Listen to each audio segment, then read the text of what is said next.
Hello everyone, I'm Kamil Hepner and welcome. I know you are here because you're interested in this hatching shader and how to recreate that look. You're in the right spot because we'll walk through all the steps how to recreate that look, beginning with your scene setups and etc. etc. So what we're gonna do first, we're basically gonna begin with breaking down what's defined the hatching shader look. So people usually do the research before they jump into Unreal and trying to recreate the look what they want. Sometimes they want to recreate a specific game look, or sometimes they want to recreate a specific art look. It doesn't really matter what you're trying to do. You always need to start by sitting down, collecting your references and breaking them down to understand what components define the specific look. So that's what we're gonna do here. So here I gathered from the internet a few examples which illustrates pretty clearly what the hatching shader supposed to look like, or what kind of look we would like to go for, right? And you always welcome to just like look your references and try to break them down. What we're gonna do here, we're gonna break them down together. So let's start with an eye. It's really good an example. So the one thing which you can see clearly here is that in the extremely highlight area, the areas which is like the brightest, there is no hatching lines. There are some tiny lines here, but there isn't very lines at all. So this is the highlight area, and this is the brightest, like the sclera part of an eye. That's the brightest points. And the same thing with the eyebrow ridge here of the orbital area of an eye. You can see there is no hatching. So this is the first thing which we need to remember. So put it down. The other thing which you notice is that in the brighter spots, where there's more light or something, there's less lines. So in these areas, we only have one set of lines, right? You can see there's areas where we have two sets of lines going like a perpendicular to each other. And there's areas which you can see where there's lots of lines crossing each other like this. And as you can see, that basically is used to create the tonal values in the drawing. So the places which are dark, the artist used very thick, dense line hatching, crossing, right? This is why this is called cross hatching technique. We can see clearly that in a different tonal region of a picture, there's different types of lines needed. And I think this is the key point which people misunderstood when they're trying to recreate the hatching shader. Usually what they're trying to do, they're trying to get the one texture and trying to do everything with the one texture, which is impossible, because when you start breaking it down, you can start see that there's lots of elements important in it. Also, this eye is much more complicated than we just talked about. There is also a few other important things which we're not gonna recreate in our shader, but let's just talk about them. You can see there's a few random lines. It makes the whole picture more believable. There's a thick contour lines to indicate contours. There is a lines, like to indicate the contour of a contact with the eyelid and the eyeball. There's a random lines here and there. Now, let's look at the next example here on the left side, which is pretty much similar to the previous one. You can see that in the brighter areas, we have a less line crossing each other.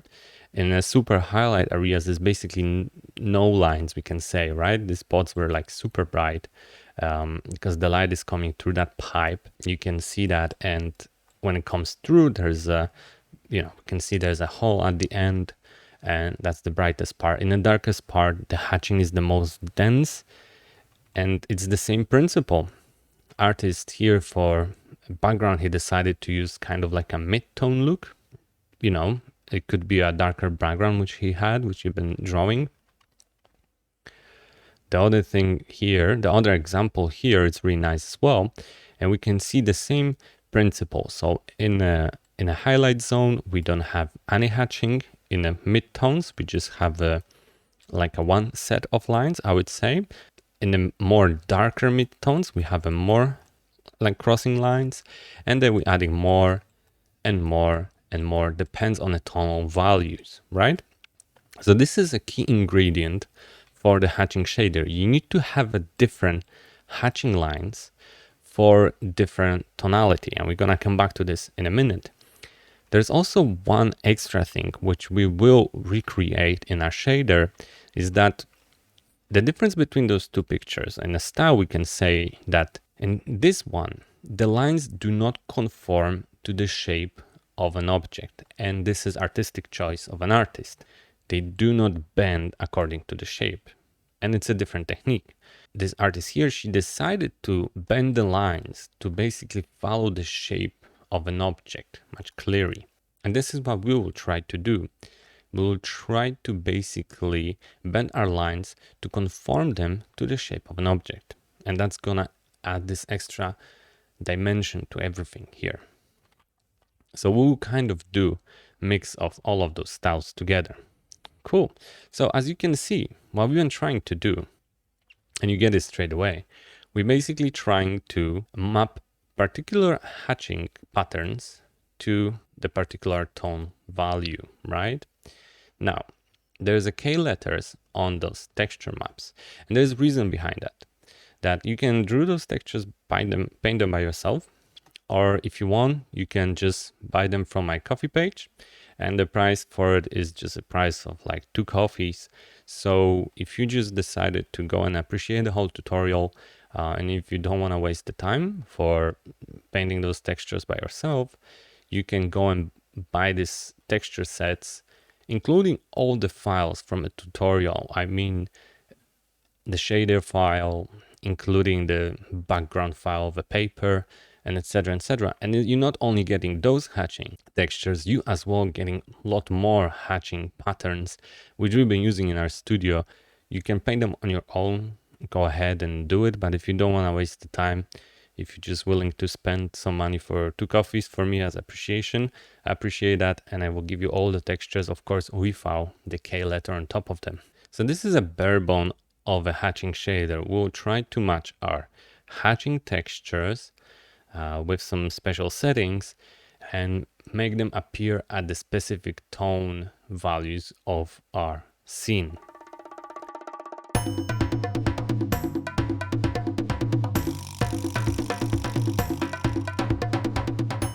Okay, so we'll jump into Unreal and we'll recreate the whole look, the hatching look from scratch. And if you decided to support me and send some 2 coffees, and in exchange, you're gonna get this Unreal scene with shader, model, and the textures, and basically what you see here. And also you will get way more hatching texture than you see here. I did just not load it here because I haven't used them in this project, but you will have them in a package as well, so you can use them in your own project. You will get the model, which we're gonna work on. The model has a texture. In our hatching look, we're not using that. I mean, we're using a texture, but we not having a colors. That wasn't our aim. So, but you can see, just want to show you that it, and just support and get this stuff, you're gonna get all of that. Otherwise, you need to use your model and, you know, try to tweak the settings and things like that. It's a good thing to have something to check against and see where you're going. Cool. So the first thing we're gonna do, I'm gonna create an empty folder, and we'll start completely from scratch. So let's say video hatching. Cool. And we'll start here by creating an empty level. That's how I like to start it. Create an empty level and we'll put the things inside. We're not using a level from like a starting content and things like that. So let's just do our hatching video. And yep, we'll save it. And the scene is empty. If you're familiar with Unreal, you can just like fast forward that video. If you just new, you maybe gonna learn something cool. So I placed the cube. As you can see, we can't see it because there's no lights in the scene. You know, we're gonna switch to wireframe to see more and move our box to the center of a scene. Okay, that's fantastic. Let's make our box. Oh, actually, we're not gonna use a box. Sorry, we'll use a plane. There's no point of using a box. Zero it out. Let's make it big. So we have like a nice world scene to work on. World stage, I would like to rather say. Fantastic, it's pretty big. Let's put a cube as a reference there. That's And let's start putting some lights. So for our setup, we're just gonna have very simple directional light. That's the first thing. And now you can switch to lit view. Cool, that's fantastic. We can add the position of a directional light, doesn't matter. It's just the orientation of a directional light. But I will set the strength of a directional light to 2, and in a second we're gonna turn off the eye adaptation. So let's do that first. Let's find the post-process volume. Let's add it in. So post-process volume, we're gonna use it to apply our post-process shader. That's the first thing. And the second thing, we're gonna use it to turn off the eye adaptation. Generally speaking, when you are working with this kind of stylized looks, I recommend you to turn off your eye adaptation so you can control it, exactly what you do. And we can just turn it off by setting it to 1. And sorry for noises. So you can turn it off by just setting those 2 values to 1. And we need to make our post-process volume be infinite. Great, fantastic. We start getting some shadows here. That looks fantastic. Let's add a skylight. Yeah, we definitely need a skylight with a capture scene. And we can type a sky sphere. Yep. And the sky sphere is the sky, which you can see there. We're just gonna, actually we don't need to move it. That doesn't matter where's the position of it. Let's just zero it out so it's in the middle of a scene. And let's choose the directional light where it's coming. The shader got updated. So that's fantastic. And change the intensity value. So when you drop the skylight and just to change the values in intensity to get it refresh. So in that intensity scale, set it to 1. And that's our basically lighting setup. So I'm gonna do now, I'm just gonna rotate slightly. It wouldn't be exactly aligned with the x-axis. It's just for the sake of a presentation, nothing else. And we will set it to movable, so it will be dynamic light, and our skylight will be movable as well, or that's actually doesn't matter. And to get rid of that previous sign, information, we can bake shadow maps. That's totally okay. The light doesn't need to be movable. It's just preferences. You can have a shadow maps and it doesn't really matter. But that's a basic starting setup for our scene where we'll start working on the shader. Okay.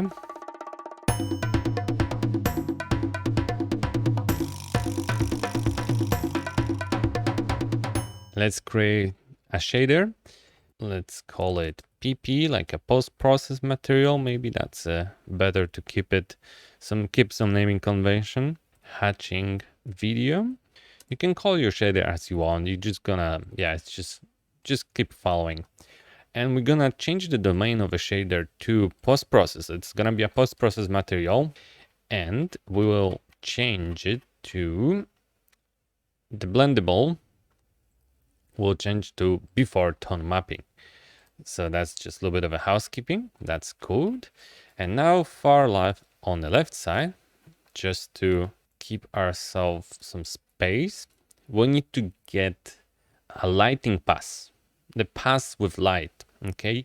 And that doesn't come with like deferred rendering because of the nature, but there's a way to calculate something close, okay? So the first thing first, let's get the base color. Scene texture,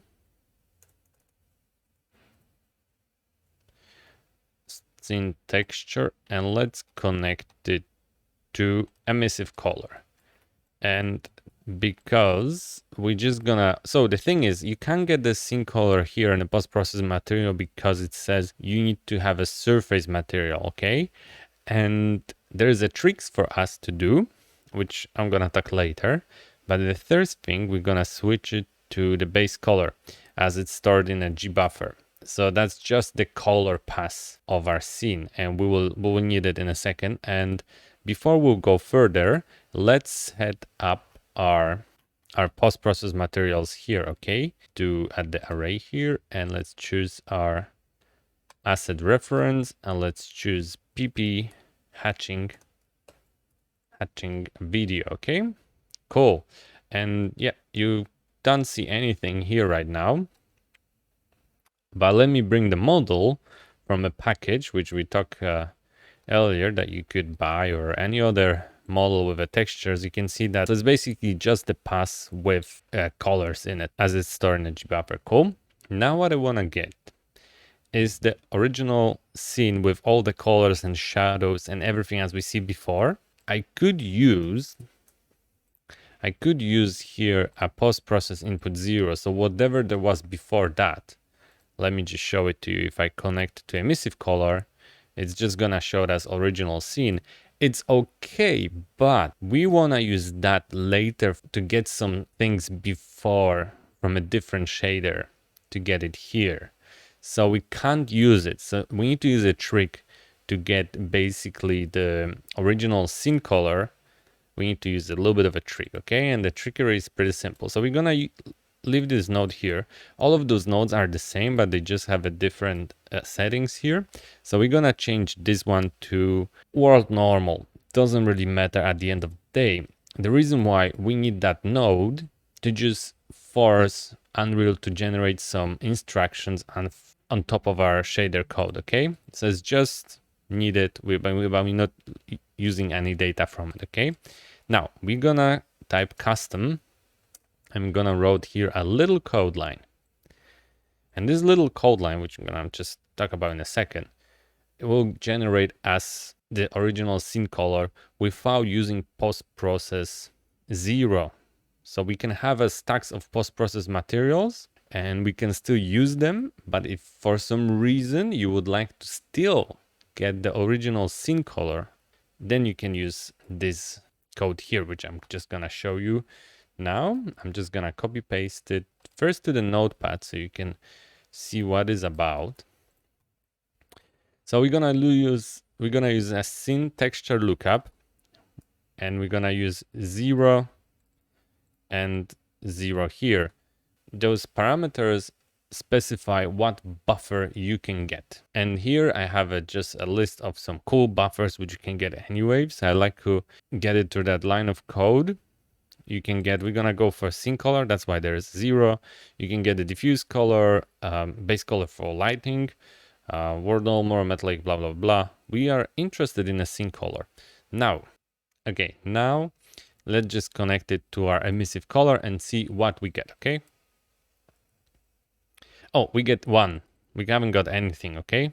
So let me just paste that, let's paste that code here. Fantastic, let's hit an enter, save it. Continue, and we get an error here that this undeclared undefined scene texture lookup.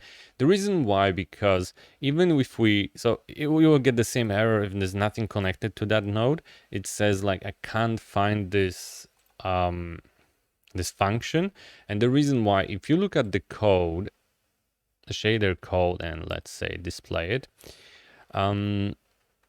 we need to include, and we cannot edit this code directly right now, but we need to include some code and a header which basically have that scene texture lookup function in it.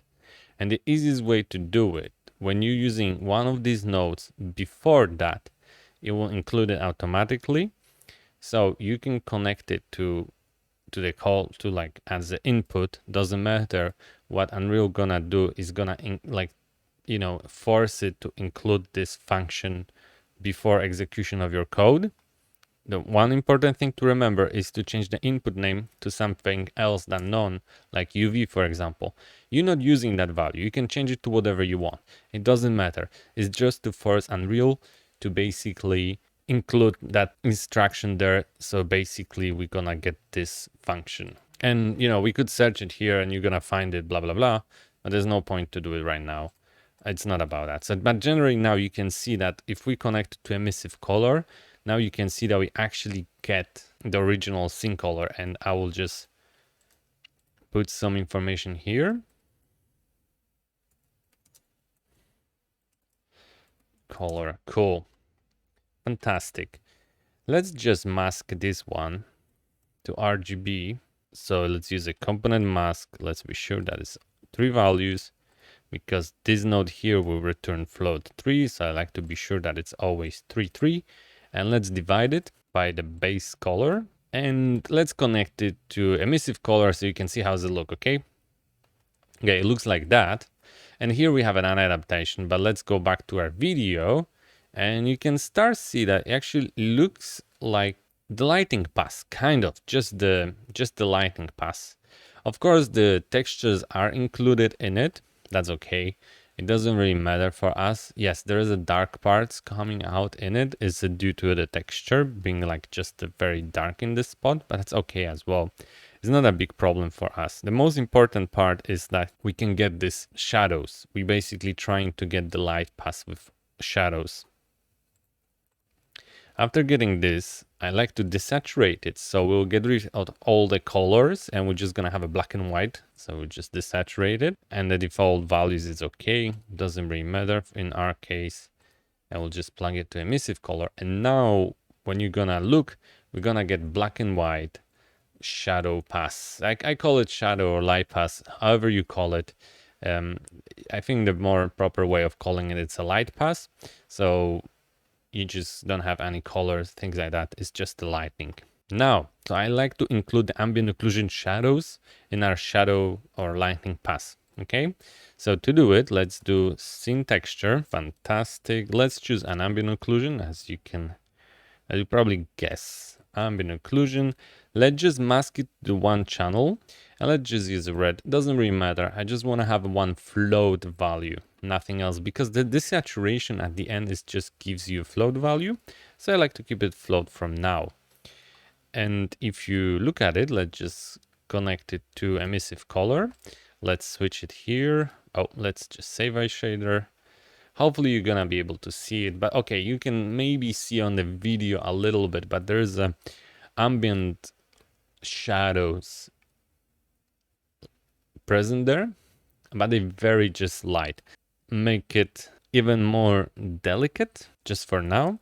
You can always experiment the settings later. I want to recreate you the look which we've seen in the setup. By doing a contrast or a power to 0.3, you actually making it less contrasty, so it's gonna be less visible, but they're gonna be there. Okay, so now you basically barely can see it. That's okay. And we will -1, so we're just gonna like reverse it and we are gonna subtract it. So now what's happened in the dark parts, we're gonna have a white color, and in the bright parts we're gonna have a black color.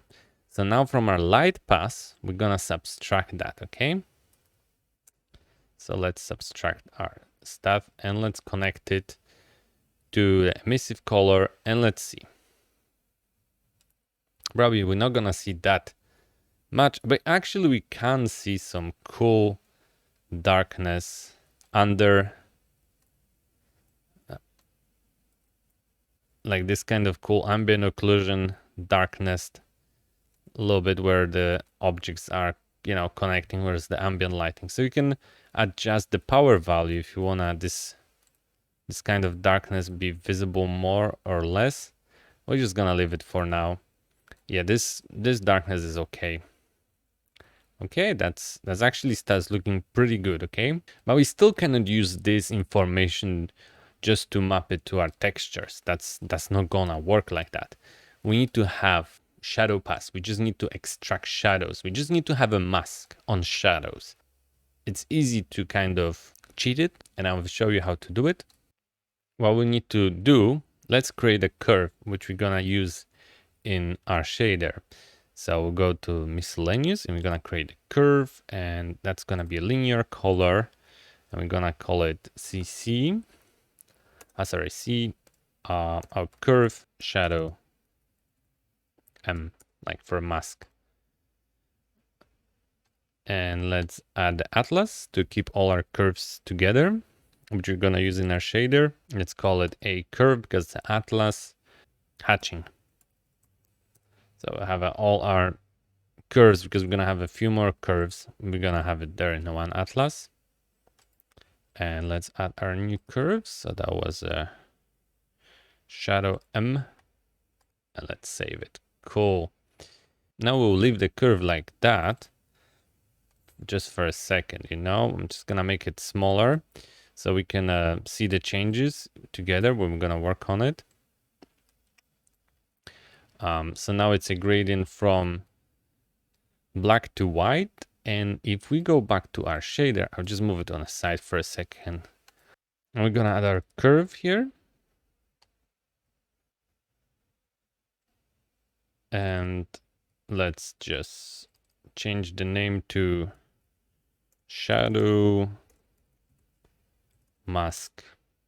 And we'll choose our atlas first, so we can have an access to it. So it's just a hatching, which we just created, the shadow curve, which we just created. Let's connect it to the curve time, and let's connect it to the emissive color, and let's save it. And not that much of a difference in it, you can say. There is a difference. Basically, what's been happening, let me just bring our curve. What's been happening, the darker values been basically remapped here, and the brighter values been remapped here. Now, we want to get it other way. We basically want to now the dark values to be white, bright values to be black. So, easy way to do it, we'll just basically flip it. Yeah, you start seeing that we actually start getting something looking as a shadow mask, which is really cool. Let's just be sure that we just type here just the right time value here, so it's a 0, just to be sure. And the shadow one, we will try to, yeah, do some over here. It's okay, just to capture. You want to define what is the shadow, what isn't. You know, yeah, it's up to you. It depends on how dark is your scene, how much data you want to consider to be a shadow against what you just want to be the highlights. Because basically the black parts here, which you see, they will be our highlights. They're not going to have a hatching shader on top of it. So it's totally up to you. Right. So getting that done, I'm going to put that curve back here. Now we'll start kind of doing the hardest part. We'll start applying textures to it, okay? So I will grab those hatching textures so you can basically...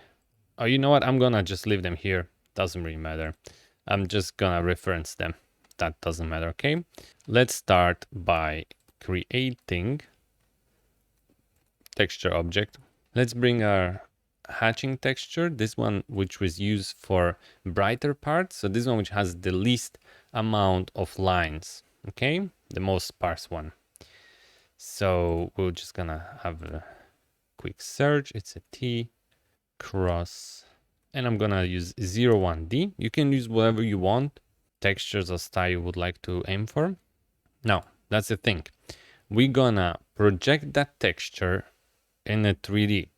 So we're gonna use a 3-planar projection, okay? So it's basically based on your camera view. It's using vectors from your camera, and it's projecting texture based on those vectors. So there will be a texture projected in a Z coordinates from top and down, X, Y, and Z. So basically from 6 different directions, the texture will be projected, okay? So I'm gonna show it to you how you can do that. So we use a 3-planar camera vector. You can recreate it, you can recreate that thing, but I love this node because you don't need to do it, you just use it. Tiling for now, because I know the size of a texture, we will set to 15, okay? But we're gonna get back to it because the tiling will be important value to change. And let's have a look, how does that look? And if we connect it to emissive color, you're gonna get the idea. I think you should get the idea. Let's have a look here. Oh, right. Now you can see that doesn't matter. You know, we move the camera, the texture stays with us, and we kind of, if you can see in this video, kind of enclose in this kind of hatching look. Now we're gonna map that on that shadows, okay? So going back to our hatching one, so we have our shadow pass here, which is great. Now, we will reverse that texture, okay? The reason why, because we want to operate it as a masks. I want to have a way to basically change the color of those lines, okay? So the currently lines are black, but I would like them now to be white, and later I can multiply by any color I wanted, okay? So we're gonna do 1 minus, and let's just go crude for now. And multiply it by shadow mask and see what's gonna happen. Just to, you know, let's have a look and see how does it Okay, so you can see that we're getting somewhere, okay? It's still far away from being perfect and from the final result, but we'll get there. And now you can see that we need to apply different textures to different tones. Lots of people get to this point and they kind of confuse what to do next. The next parts are really important. So let's now define, because now this texture is applied through all the tone of the shadows, right? From like to dark shadows to bright shadows, basically just multiplied. And that's not how the hatching should be done. So let's just specify now that this least dense hatching texture should just show up on the lightest shadows, or like this kind of mid-tones, we can say, right? In order to do that, we need to create another curve. And let's go to miscellaneous curve, linear color curve. Let's call it curve low HC. HC for hatching or something like that, okay? Let's open that curve. Let's make it maybe a smaller here, the video. Sorry, the window, not the video. The window, let's make it a little bit smaller so we can tweak it. But let's also add it to our shaders. I'm just gonna minimize it a little bit. And the way how we apply it, we will just duplicate the shadow. Oh, the most important part, we need to add it to our atlas. And that was curve low HC. Cool. We can copy this node here, change it. That's fantastic. And we're gonna plug our mask, our lighting mask, sorry, our shadow mask here. And we'll use that as a multiplier. Ah, yeah, we got an error here, and the error is really easy to fix. We can basically do the mask just to be sure that we have only 3 channels. And no, that was actually from the 3 planar mask here. And let's see. Oh, no. Sorry. Has nothing to do with that. I just realized that the value which you're plugging in here, it cannot be like vector. It just need to be a float value. So we're gonna grab one channel because it's a black and white mask anyway. We don't need to grab RGB. We can just grab a red channel. Doesn't matter which one you're gonna grab. It's gonna work anyway. And let's look at our hatching video. It's like, it's not really what we wanted, right? But it's believe me, it's gonna get there clear. So I'm gonna bring the shadow. So we're gonna have all the curves one here so you can see. So now you can see that so this is a curve shadow mask, right? So the dark areas of our pictures have a white color and the bright, super bright has a black color, okay? And this one, we're plugging it here. So we basically want to reverse that as well. And let's bring it like these. First, let's set this to 0. What we're gonna do, we want to edit this part to just make the shadow show up in the brightest part of a shadow, okay? I don't know why I did not connect this value here. Nothing was changing, sorry. And the curve low shadow. Okay, everything's connected, everything looks good. And now if we're gonna go back there, now the values should be working for us. Ah, okay, one thing. We need to have a black color here. And because we don't want this to be like that. Yeah. And now you start see that we are getting a hatching textures in this light shadows pass, right? So we're gonna adjust the values a little bit. So you can see I'm trying to get it closely to what I did in the previous video. But by these values, you basically control which tonal transition, which texture will be triggered in. So just for now, let's just eyeball it a little bit, okay? And let's just leave it as it is for now on. But you can start getting an idea. Cool, it starts looking pretty good. So this is one, and now we need to have the same setup with different curves for like duplicated 3 times, okay? So what I would do, I'm gonna speed up the video. I will duplicate that setup 3 times and assign different textures to it. And then I will create the curves with you.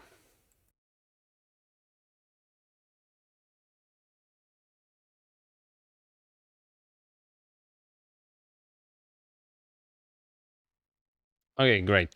So we got these 3 different textures now, but they still controlled by the one curve, and we need to have separated curves for every different hatching texture which you want to use. So if you want to use 4 or 5, you need to have a more curve. So let's quickly create those curves, and the easiest way to do this is just basically copy this one, copy paste.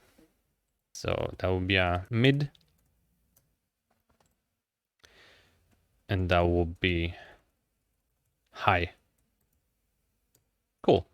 Let's add them to an atlas.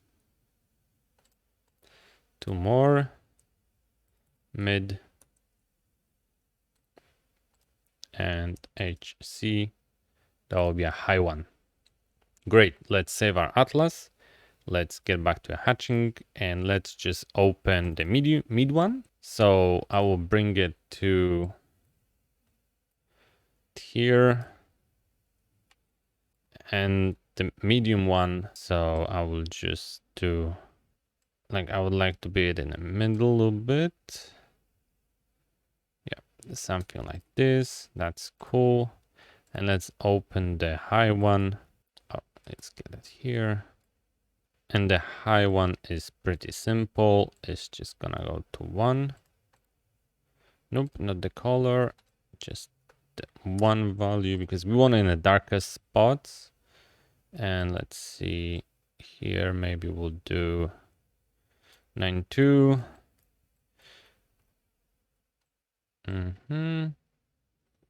Yeah, something like that. Let's just save it, and let's get back to our shader, and let's assign those curves here.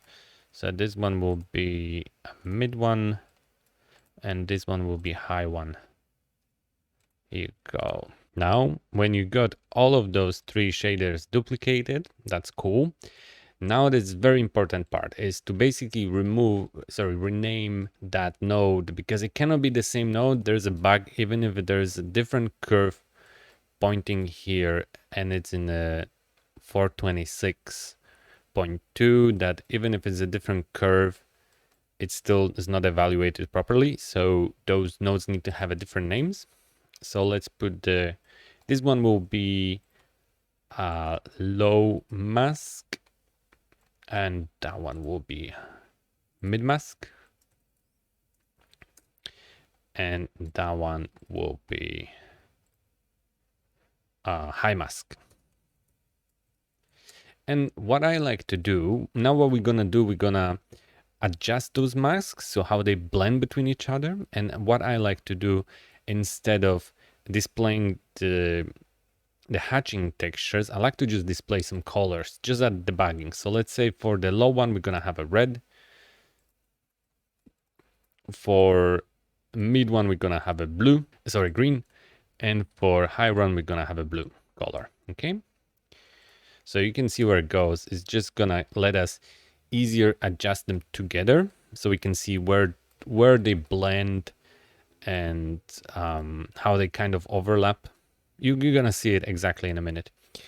Fantastic. So first of all, let's just double check our shadow mask and see how does it look once again before we start working on it. So we just connected shadow mask to emission. I like this right click and go to emissive color. It's basically connected automatically there. I don't need to go.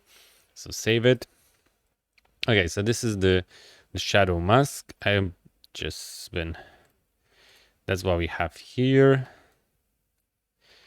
So it's basically values from 0 to 0.28.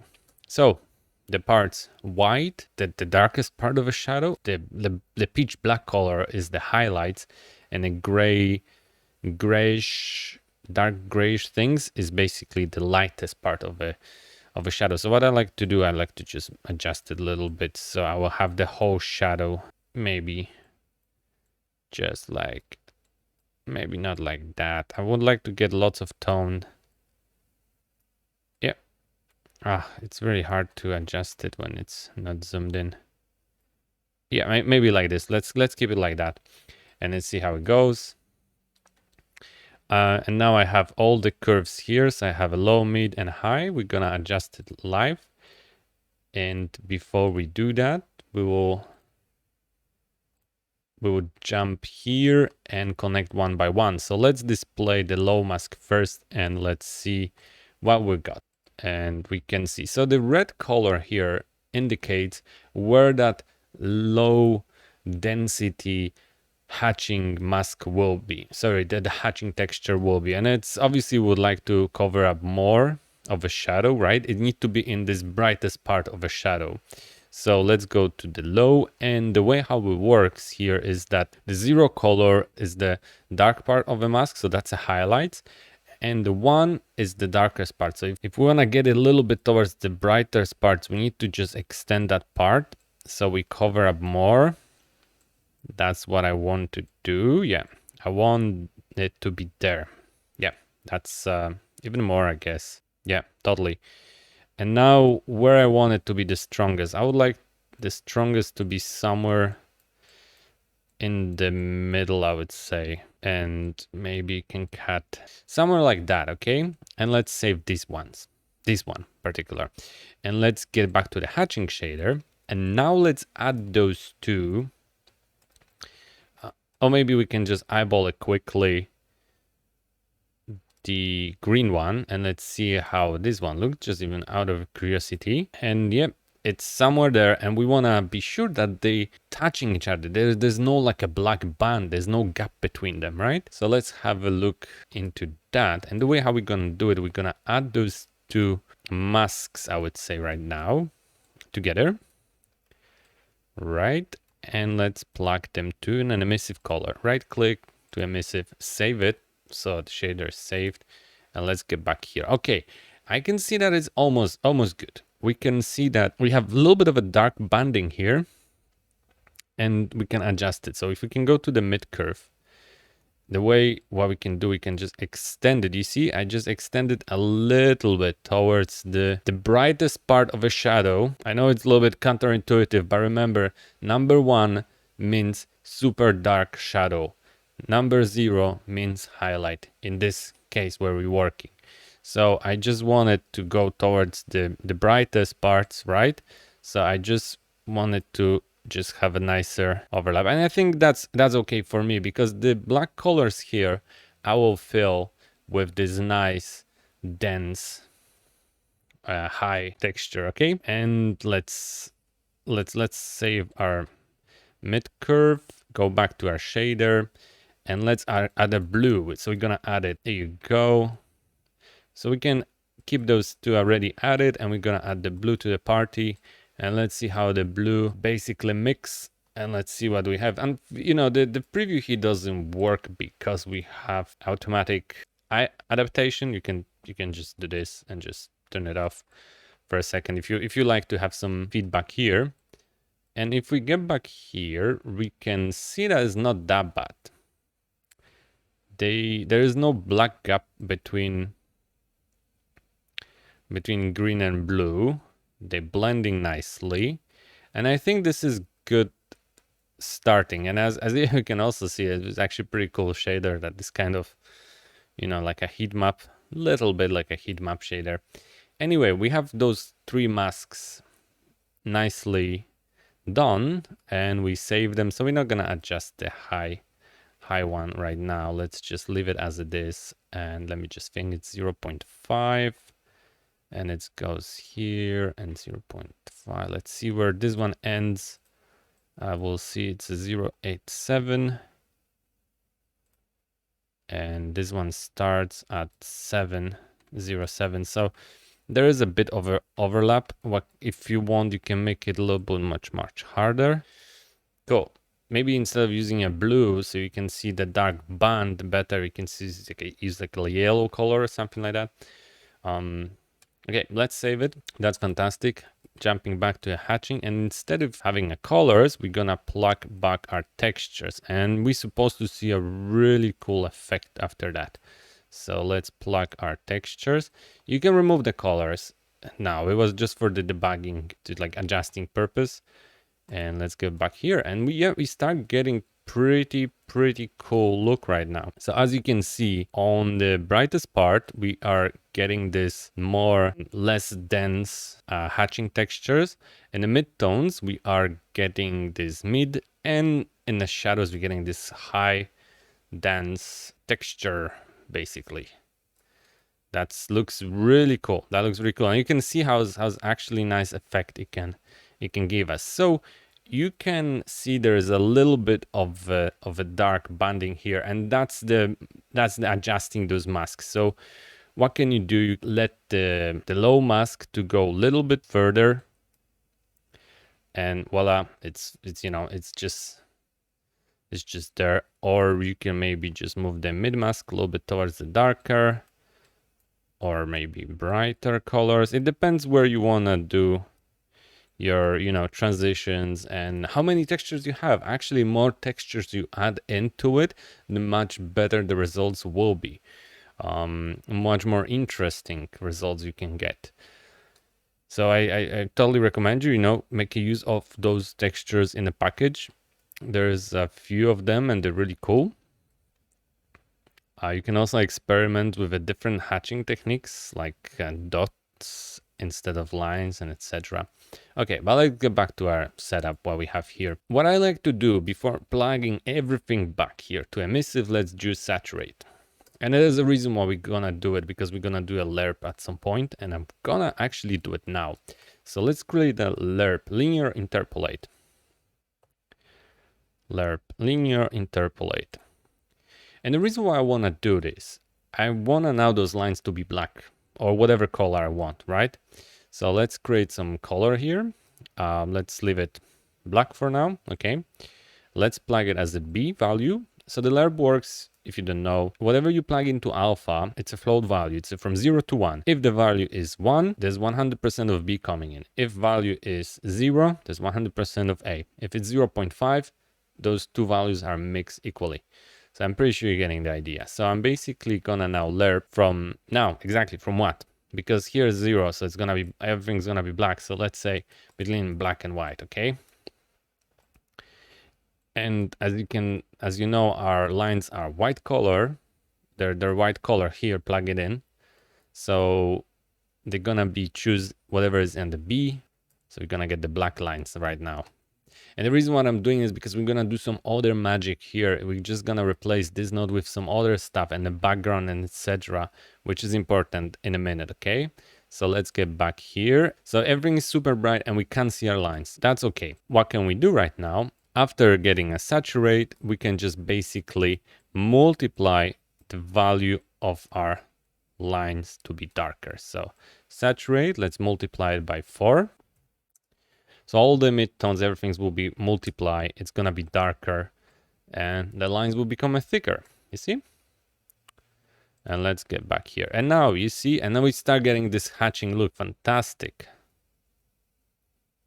Great, great, great. Yeah, there is a parts here which you can say is like, hey, why? I will imagine here to be the darkest part. Why is not, you know, hatching it doesn't fill it up there? And this is a good question and we can investigate it. Let's have a quick look. I don't know why it's like that. First thing what I recommend checking is checking the mask, okay? So plug into the emissive, save it. Let's go to hatching and I can see it's like, boom, white. That's great. I have another guess that the blue mask is wrong and the blue mask doesn't work here. Let's have a quick check. So let's plug it, the blue one here. So it's easier to see. And let's just go emissive color, save it. And let's do, oh, okay. I can see that there's some some midtones values here. That's okay. We can basically investigate it. Let's have our high curve here. Oh, of course, that makes sense. So you can have it this way. It's totally up to you. That gives some sort of bouncing light of effect or something like that. It's what's happening here. That's supposed to be the darkest part, and you see it's not that dark because we are subtracting some from it. So if you move the white one a little bit further, you're getting you can fill it up. But what also you can do, you can just create another white color here. Maybe you don't want that super, and you can just remove this one, let's say, and just put it like there. Yeah, and now you're gonna fill all of those dark spots with this, the most dense hatching shader. Sorry, the hatching texture. And let's have a look how does that look. We go to hatching video shader. We're gonna plug in our texture. And you know what, these guys, I like to minimize them. I know their values. I don't need to see their colors. And it's multiplied by 4. And we want to plug the lerp to emissive color. And let's save it. Let's have a look. Yep, that's what we wanted, right? That looks pretty neat. It's up to you if you like it more of this dense or less. You can adjust it and change it. It's depends on you how much of this thick lines you want and how much of this mid ones. Actually, I can tell that maybe I will like the mid ones to just go a little bit further and just be more of them. Try to adjust it here. So I would like the mid one to cover more of the lighter tones. And you remember the lighter tones are towards the 0. So I'm just gonna do these a little bit. I'm actually going here and just do that. Yeah, it's here. And the lower one, I would say lower, just need to give it back a little bit. And let's see, it's a value 0.4. And this is the value 2. So let's say they wouldn't just overlap each other too much. So that's the case. Oh, that we're getting the white banding. That's what we don't want to. And that's okay. That gives us some space for this guy. Yeah. So yeah, we adjusted a little bit. You can always sit down and tweak it to whatever values you want.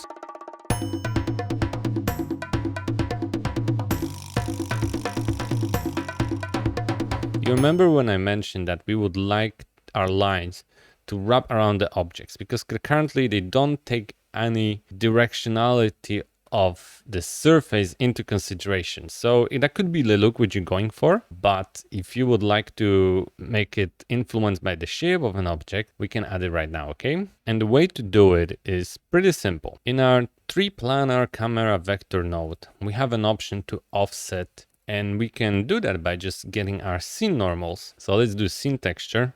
Scene texture, here you go. And let's choose, I'm gonna close the curves right now because we're not gonna edit them anymore.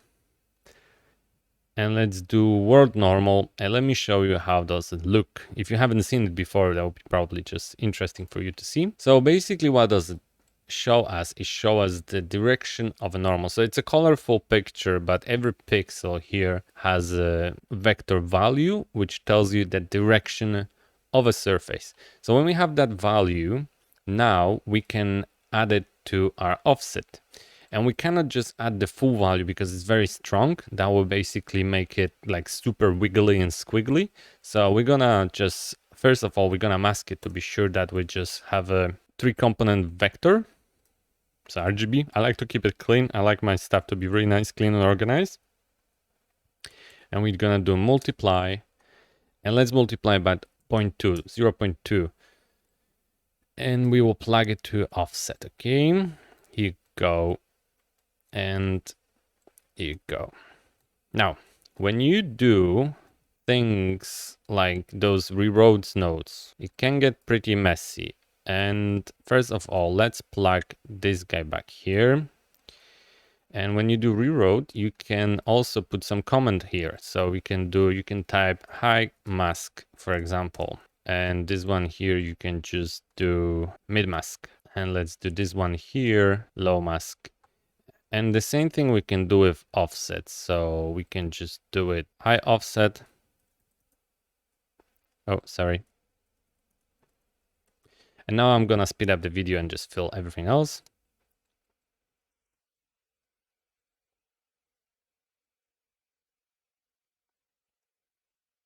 Okay, so we have this surface offset added in. Let's save the shader, let it compile quickly, and let's have a look at our thing. So now you can see, especially around the round objects, that the curves are just start a little bit more conforming to the shape and the directionality of surface. And as much as this effect you want, you can decide to increase that value or not. So yeah, it's up to you how much you would like that to be influenced by the directionality. You just increase that multiplier from like 0 to something, you know, like a little bit higher. I'm just gonna leave it like this because I like just a little bit of it, not too much, because it's get a little bit too squiggly.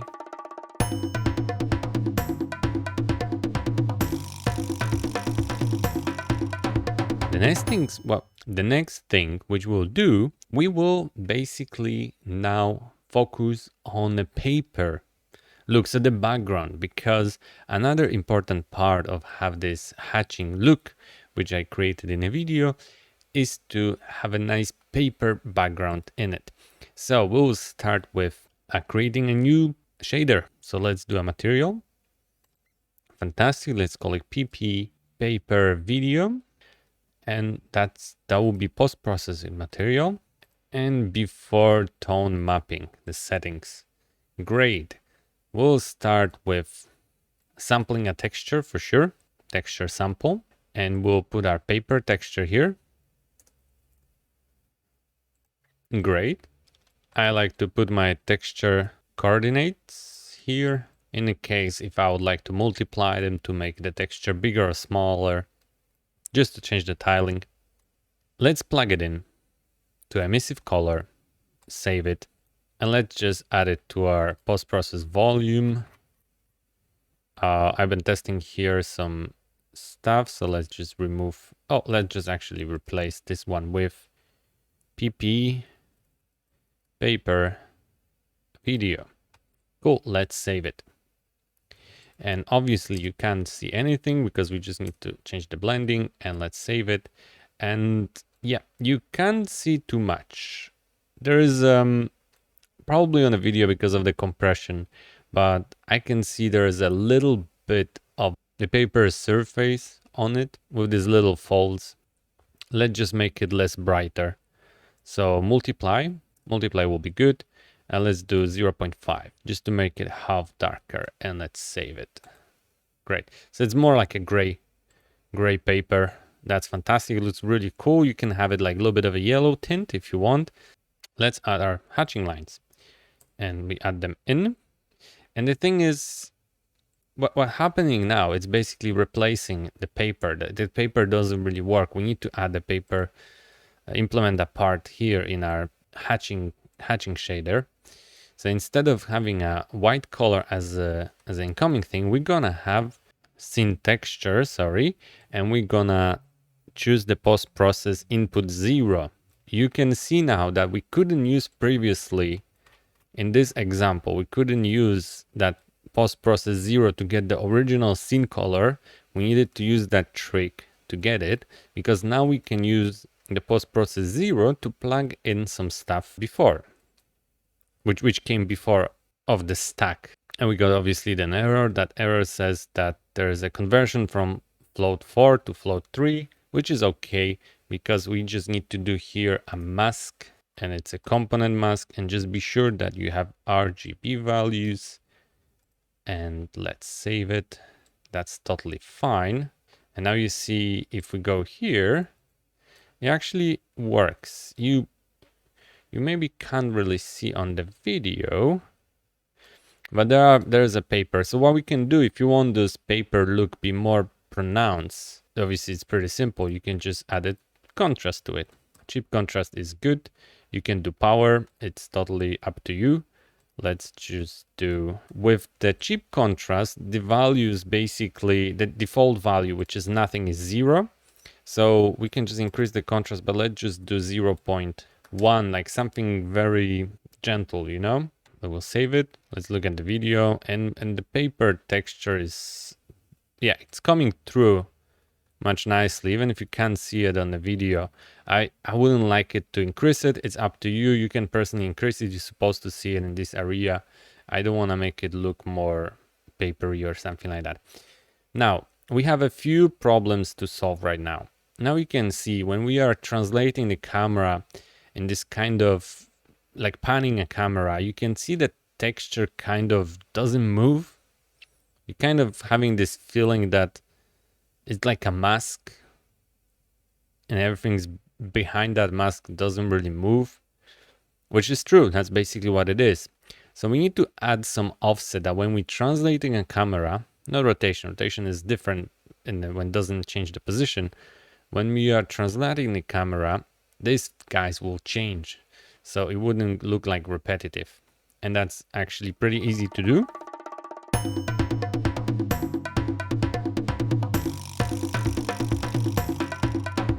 We will basically add something to the offset. So I'm gonna make this offset small.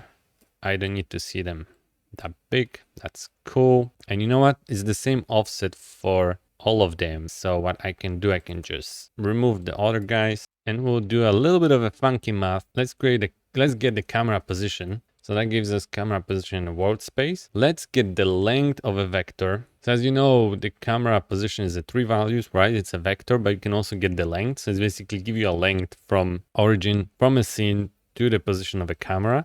It's not really important. I just want to get some random values, okay? It's semi-random. And we're gonna divide it by 300. It's a value which I basically tested. So you divide that distance which camera travel by 300. And now I'm gonna calculate the sine value. And a sine gives you value from -1 to 1, which is super cool. And we'll do a vector here. And this vector will be 1, 1, 1. You can increase the value, it's up to you, you'll see it later. And we'll multiply that vector by that sine value. So we're gonna get the values from vector from 1, 1, 1, 1 to -1, -1, -1. So we can just make it a little bit more, not exactly the same in every direction. So we can do 1, we can do -1 here.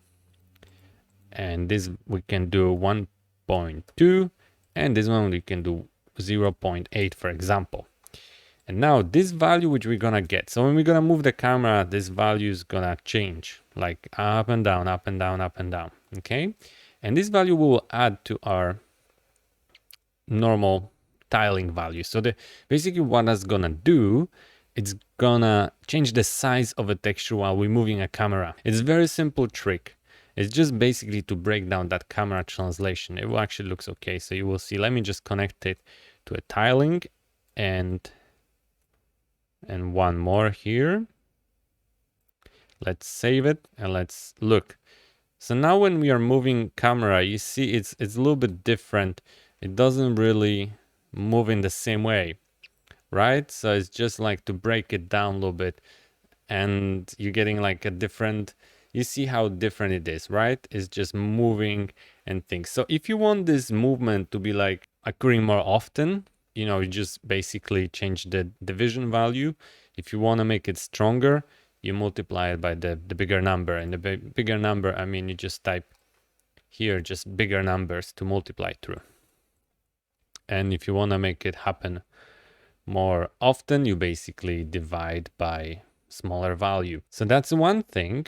Let's look at our effect once again. And there's the last thing, which, so now as you can see, we are moving the camera and the hatching is changing over and over, and that's really, really cool. Now, the last thing what I like to do is another little trick to do with the camera position and changing a little bit of an offset, okay?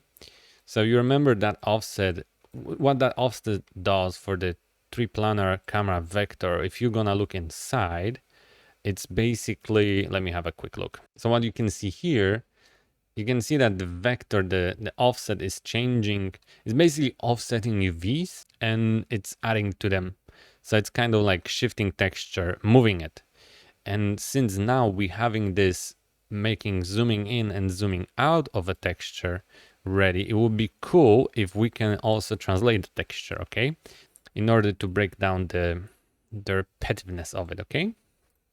So we'll do the multiply. So we're gonna get the camera position. We'll multiply by number 2. And the reason why I'm just putting it here as a number, maybe sometimes I like to make it as a parameters or something like that.